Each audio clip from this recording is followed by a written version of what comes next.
You found it. Your home for the best content on your favorite team, the Fighting Tigers of LSU. Do us a favor, subscribe to the channel, leave your comments below, and be sure to smash that like button.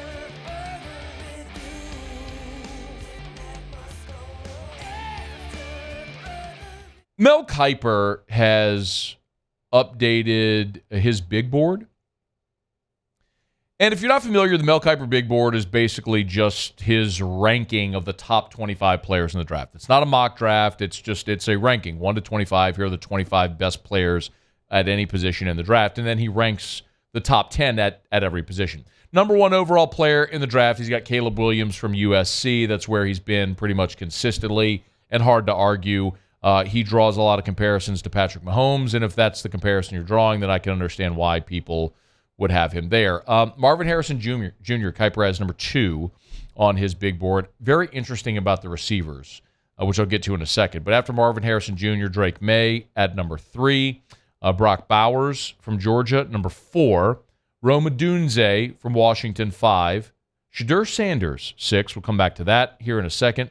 The big offensive tackle out of Penn State, Fashanu, at 7. Keon Coleman, 8. And then there you find Malik Nabers, number 9 on the list. So the number 9 overall prospect in the draft. Again, number 9 at any position in the entire draft is where Mel Kiper has Malik Nabers. So what a massive jump Malik has taken this year with the season he's had, as we've talked about. Malik Nabers has had the best receiving season of any player in college football this year. He has been the best and most productive receiver in college football this year.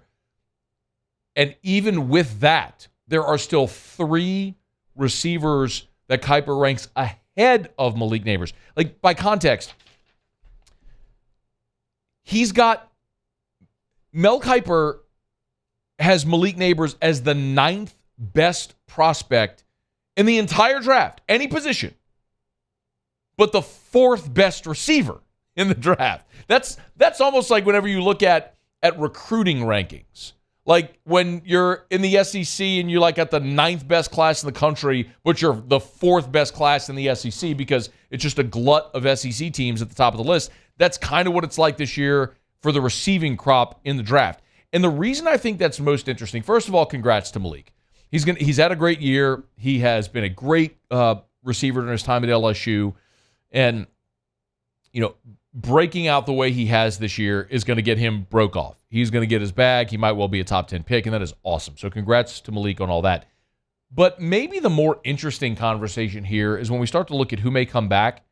And Kyren Lacy may have to take a hard look at this. Like, I don't know anything. Like, I'm not telling you have any inside information as to what Kyren Lacy may be thinking or what he may do.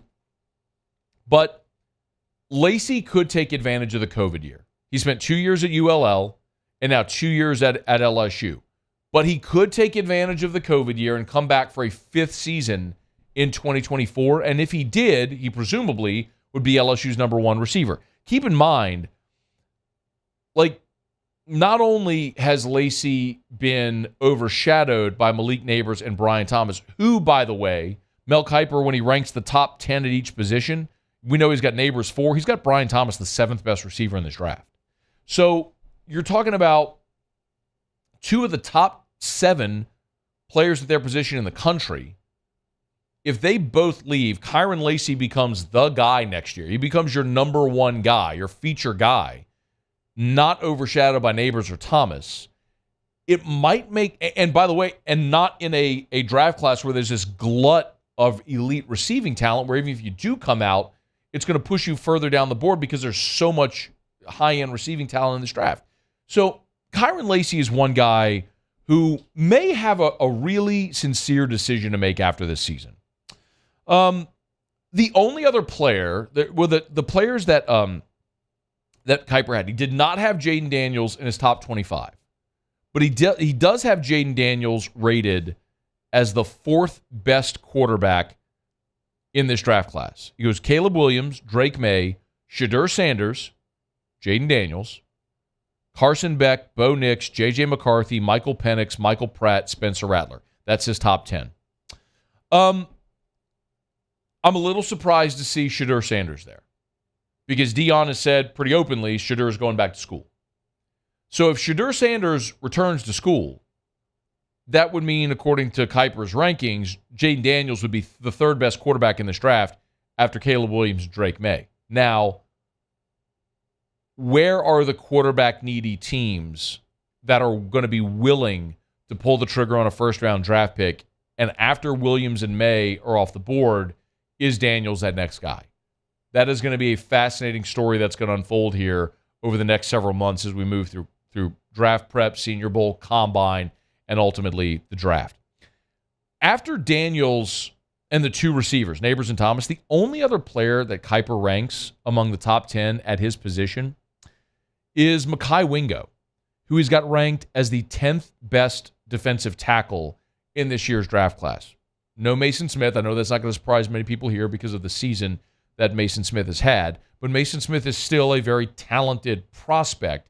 And if he decides to come out for the draft, someone is going to pull the trigger and take Mason Smith, probably as a day 2 pick. But when I saw Wingo there as the 10th best defensive tackle, despite the injury, it got me thinking, like, would it make sense for Wingo to come back? Just for context, in this most recent draft, the 10th defensive tackle that came off the board was actually Apuaika. And he went round 3, number 98 overall. That was the last pick of round 3. So if you're Mekhi Wingo and you're coming off of injury, and you're thinking, okay, if you project somewhere as a late day 2 pick, is it worth it to come back for your senior year at LSU? Put on the 18 jersey again? Come help sort of reestablish this defense and this defensive line as one of the elites in college football? Come back, play a full season healthy, which clearly Mekhi Wingo wasn't earlier this year when he was on the field before he opted to have surgery. I don't know. I don't know what Mekhi Wingo's decision is going to be.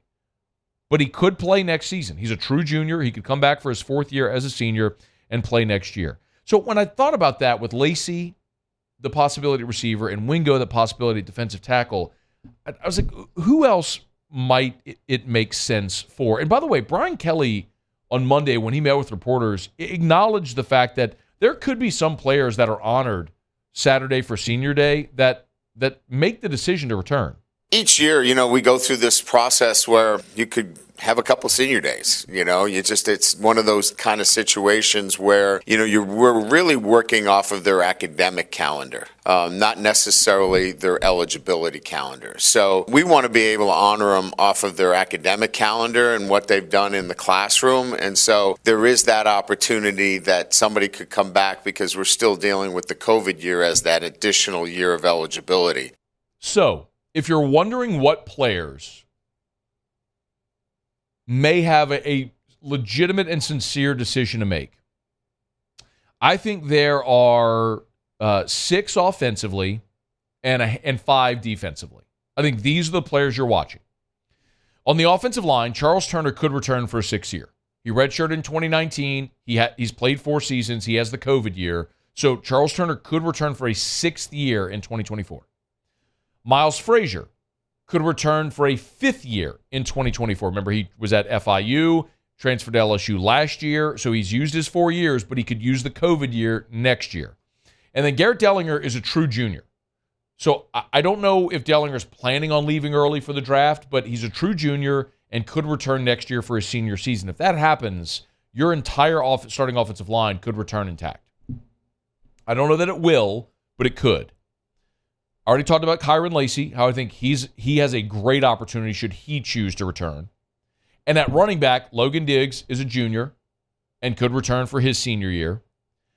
And Josh Williams, like Charles Turner, could have a 6th season next year if he wanted it. Now, John Emery and Noah Cain, they're out of eligibility. They're done. But Josh Williams, redshirted in 2019, he's played 4 seasons, but he could use the COVID year if he wanted to come back for a 6th season in 2024. I don't know that he will. Obviously, a lot of people are excited about Caleb Jackson and Trey Holly. And then we'll see if Diggs elects to return and what happens there. But Josh Williams could return for 2024 if he wanted to. Defensively, you got 4 players on the defensive line. Mason Smith, who's a redshirt sophomore. Mekhi Wingo, who's a true junior that we just talked about. And then there's 2 upperclassmen that could use their COVID year.